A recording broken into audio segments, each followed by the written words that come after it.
Hi mga kabuhay, kamusta kayo? May mini vlog ulit tayo. Maraming salamat po sa patuloy ninyong pagsuporta sa vlog namin. Kahit minsan lulubog, lilitaw kami sa pagbablog, andyan pa rin kayo at naghihintay sa mga video namin. Sobrang thankful kami sa inyo mga kabuhay. Ang araw na yan, umuwi kami ng Bulacan. Wala po si Hapon dahil nasa Japan siya. Hapon naman po every month umuwi ng Pilipinas. Ginagawa nga niya lang pong Bulacan ng Pilipinas. Lalagay na namin sa likod ng sasakyan ng mga dadali namin papuntang Bulacan. Hindi naman ako nahirapan sa pagbibitbit dahil tinulungan ako ng mga anak ko, kaya teamwork talaga kami. Pero alam nyo kung saan ako pinaka nahirapan at pinagpawisan? Sa pagtiklop po ng trolley, kung hindi ko pa tinanong si kuya kung paano siya tiklopin, malamang aabutin ako ng siyam-siyam doon. Ang hirap pala minsan pag first time. Bago kami umalis, dumaan muna kami sa 7-Eleven para bumili ng makakain. Iruri at Joe kung gusto nila yung hotdog sa 7-Eleven, pero isa lang muna ibinili ko kasi busog pa daw sila. Ako naman, paborito ko talaga sa 7-Eleven dito sa Pinas yung asado siopaw. Tapos si kuya, tinatago pa niya sa dalawa yung pinabili niyang M&M's na chocolate. Ayaw pa yatang mamigay pero hindi siya nakaligtas kay Joe kung nakita.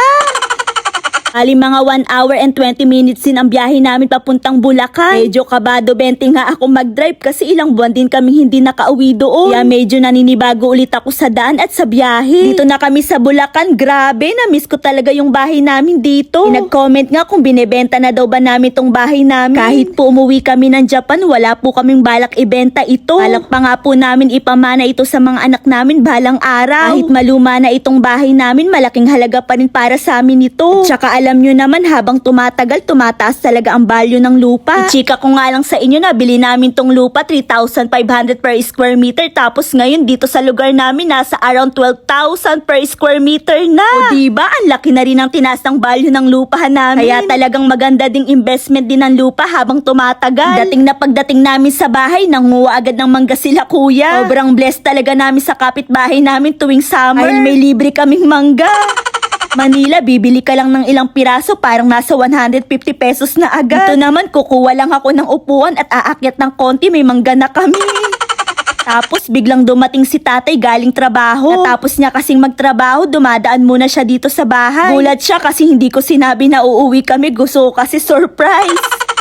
Ito namang si Ruri na abutan kong umiiyak. Dapa daw habang naghahabulan sila ni Kuya Joe niya, pati braso niya nagkasuga. Sabi ko sa kanya, wag ka nang umiyak anak, kasama talaga sa pagiging bata ang nadadapa at nasusugatan. Kaya maya lang naman tumahan na rin si Ruri. Tapos nagsigana silang magkakapatid sa tapat ng bahay namin. So gusto talaga nilang ginagawa to pag andito kami. Laro ng apoy at magluto-lutuan. Nahayaan ko na lang kasi ganyan din naman ako nung bata. Hilig din naman kami magsisiga noon, tapos kunwari nagluluto. Iluluto pa namin dati yung dahon, nilalagay namin sa lata ng sardinas. Kinagabihan, pumunta naman kami kila nani, ang nasakyan pa naming tricycle, nakilala pa kami ng driver. Nanong niya kami bakit hindi na daw kami nagbablog, sagot ko naman tinamad na ako kuya.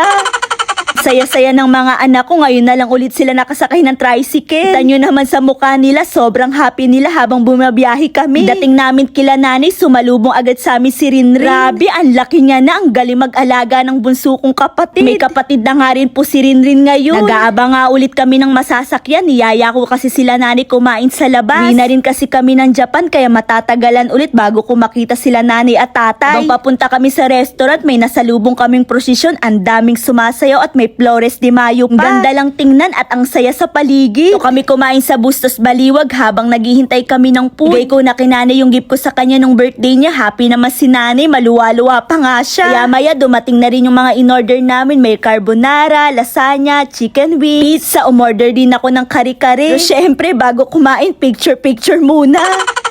Sa uwi namin ng bahay, binigay ko na kay nanay yung bag ko na hindi ko pa nagagamit. May tag price pa nga. Bigay ko na rin yung pasalubong para kay bunso kong kapatid. Tapos si Ruri naman, ang dami niyang damit na pinagliitan, kaya binigay niya na sa pinsan niya. Lang mga kabuhay, humaba na itong vlog namin. Maraming salamat ulit sa panunood at walang sawang suporta nyo sa amin. Kita-kits ulit sa next vlog. Bye!